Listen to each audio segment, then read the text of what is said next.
বিসমিল্লাহির রহমানির রহিম। আসসালামু আলাইকুম। কেমন আছেন সবাই? আশা করছি খুব ভালো আছেন। আমিও ভালো আছি আলহামদুলিল্লাহ। বরাবরের মতোই একটি ভিডিও নিয়ে হাজির হয়ে গেলাম আপনাদের মাঝে। এটা হচ্ছে খুলনা আসার পরের ভিডিও। তো আমরা হচ্ছে যেদিন বাড়ি যাই, হুট করে যেহেতু বাড়ি চলে গিয়েছিলাম, এই জন্য আমার ফ্রিজ ভর্তি সবজি, মাছ, মাংস বাজার সেদিনই সকালে করা হয়েছিল। এই জন্য প্রচুর কি বলবো, অনেকগুলো সবজি রেখে চলে গেছিলাম। মনটাই খারাপ হয়ে গেছে। আর আমার হাজব্যান্ড যেহেতু অল্প বাজার করতে পারে না, সে কোনো দিনই অল্প জিনিস কিনবে না। তো সব কিছু কেজির উপরে অনেকগুলো সবজি, টমেটো সবজি, নতুন নতুন সবজি, বাঁধাকপিও এনেছিল, পটল, বেগুন, বরবটি, টমেটো, যা যা লাগে আর কি, আরও কিছু ছিল, ভুলেই গেছি নামগুলো। তো এই সব সবজি সব কিছু ফ্রিজে রেখে গেছিলাম। এসে দেখি তো সব নষ্ট হয়ে গেছে। অল্প কয়েকটা ভালো আছে। তো যেগুলো ভালো আছে ভাবলাম যেগুলো রাখবো না, একদম কড়াই ভর্তি করে যতটুকু হয় ভাজি করে ফেলি।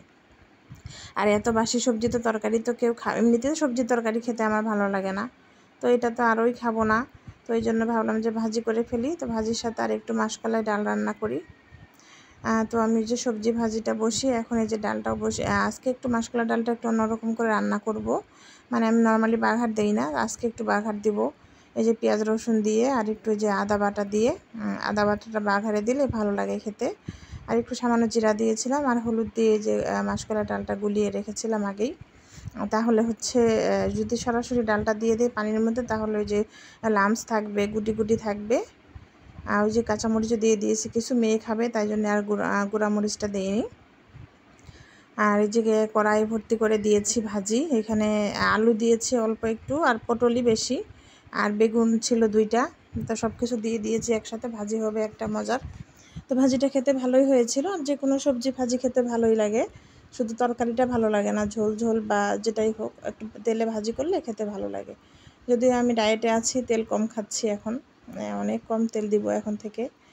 একদম বেশি বেশি তেল খেয়ে বাড়িতে লাস্ট 15 দিন শুধু গোস্ত গোস্ত, তেলের খাবার, মিষ্টি, বিয়ে বাড়ি আবার ঈদ 2টা একসাথে। তো যাই হোক, এই যে ডালটা হচ্ছে, কড়াইটা ছোট হয়ে গেছে। ভাবছিলাম অল্প ডাল রান্না করব, আরও খাসির মাংস রান্না করা আছে। তো এত রান্না কে খাবে? মানুষই তো আমরা 2টা মেয়ে, তো আর ওরকম খায় না। অল্প করতে গেলেও বেশি হয়ে যায়। তো কড়াই ভর্তি হয়ে গেছে ডাল। আর এই ডালটা বেশি একদম ঘন হয়ে গেছে, ডাল বেশি পড়ে গেছিলো।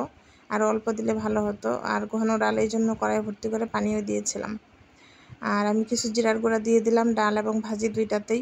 জিরা ছাড়া তো চলেই না আমার মতো কে কে আছেন এরকম জিরা পছন্দ করেন খেতে? আমি তো সব তরকারি, ডাল বলেন, ভাজি বলেন, জিরাটা দেওয়ার চেষ্টা করি। অনেক সময় ভাজিতে দেই না, তবে তরকারিতে, ডালে অবশ্যই দেই।